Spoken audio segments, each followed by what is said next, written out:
Okay, this is video 3, and video 3 I wanted to show you guys how it is when you hook it up to the computer. So the computer to your car. Now I already have my device hooked up to my car. Once that's hooked up, you'll see a flashing display on the M327 device. You see all the lights on it flash at least more than once. Um at this time I'll test scan2.net version 1.13, and you'll see this come up waiting for ECU timeout detected OBD protocol, and you're in. Simple as that, you're in. um, Read codes. So this time I want to read the codes, and right off the bat it read my codes, and these are the codes that are affecting my computer right now. Torque over the clutch solenoid, circuit electrical, well that's a solenoid, I know that for sure. um solenoid A, solenoid A, pressure control solenoid A, shift solenoid A, shift solenoid B, shift solenoid C, and a short shift solenoid D. So these are the codes that are causing my engine check light to come on. If you could see, I got it started up. Make sure your ignition is on when you're doing this. If your ignition is not on, or if your car is not on, these codes would not generate. Your ECU would not be on. So make sure your keys is in your ignition. It's turned to 3. Make sure the ignition is on or the car is on, and you could read the codes. Don't put it on 2, don't put it on 1. Make sure you hit the ignition. Um yeah, so this is scan2.net. A lot of other things can show me here other than the codes. I could clear the codes if I wanted to, but they're gonna come back up. Sensor data. Right now these are not available to me, but on other devices you're gonna see the vehicle speed, calculated load, training, timing, advance, the timing, airflow rate and stuff like that. You can do this from this program. Um, yeah. We're just gonna come over this. You could go to the next page and see what it has. Short term fuel trim, cooling temperatures, all that stuff. Sensors, what the sensors are reading. Mine is not available at the moment because I got some ECU problems I gotta fix.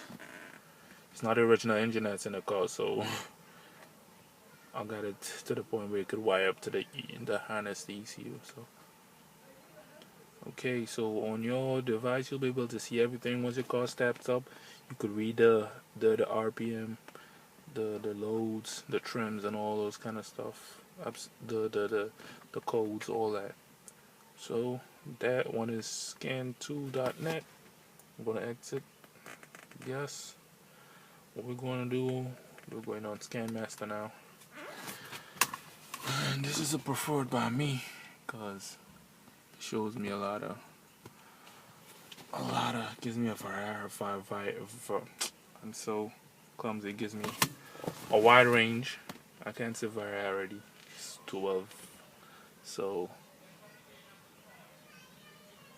we're gonna connect. Okay, so right away it's giving us the clear. Please wait for connection. You're right. ECU connected. So ECU detected. ECU connected.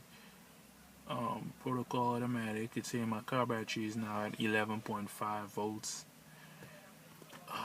That it's pretty low, but it's okay.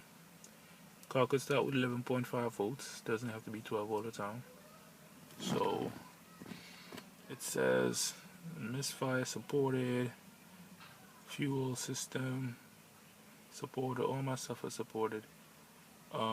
It's giving me a reading here about a catalyst that it's supported but not complete. Heated catalyst not supported. evaporated system supported but not complete. A lot of stuff. This is going to be beneficial in a car that supports all these stuff. Oxygen sensor supported but not complete. Now, this is showing me all the problems that my car have right now that I need to fix. But we haven't reached the part where the... Now, this is to pass emissions tests and stuff like that. If you need to have your stuff configured properly. So we're gonna read the trouble codes. Hopefully the trouble codes match the ones that we already have. So what it's saying here is engine cooling temperature. These are the pending. These are what pending right now, but those are not the permanent codes. Before I had the shift solenoid codes were coming up on here, but I cleared it, and apparently it no longer comes up on here. It comes up on the next program for some reason. But it's still there. The problem's still there. As you can see, these are the pending codes, and this is what that's saying is that what's gonna probably happen in a while. It's gonna affect my car, but I'm not too worried. Freeze frames, oxygen sensors, that measures, give you a measuring here. I'm not too familiar with that. Live diagrams of stuff as your fuel system, ignition timing, and stuff like that. Okay, a lot of good stuff here. And the dashboard we was talking about earlier on. I'm gonna measure fuel consumption. So you have installed everything. You've got everything on the way, and I hope this product has helped you in some way or somehow to diagnose and for you to change or fix any problem that is happening to your vehicle at the time. And that's it. The next video I'll be doing is a PCM scan. Show you how to install it. You'll have to figure out how to go through the Nixon X of that program. With a PCM scan now, what that does, PCM scan has a good feature. What I like, it reads the codes, plus it has a drag strip mode. What that does, you could drive your car, you set some information first, such as the tire size, weight of the vehicle. You have to enter a whole lot of information first, and then you could do a dyno. With that dyno, find out the horsepower of the vehicle, the torque, all those stuff from just driving, mashing on gas, full speed. You cannot stop. Once you stop, the dyno is over. You gotta do it for at least 30 seconds or 20 seconds or something like that, and that's a complete dyno.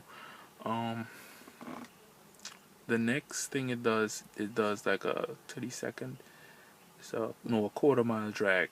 On that quarter-mile drag, it can show you how fast you're going, how fast you made it in 10. If you made it in 10 seconds, if it costs a 10-second car, it shows you what time you made in a quarter mile, what speeds you went from this point to that point.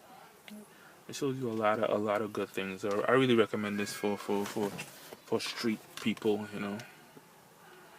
And to find out if your device is capable to run this OBD2 program with the M327, what I need you to do, I'll give you a website to go on my site. When you go on my site, you will just click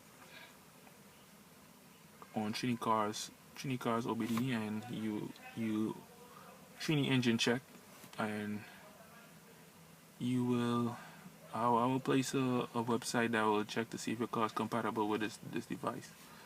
Okay, once again, thanks, and this is the last video for a while until the PCM scan.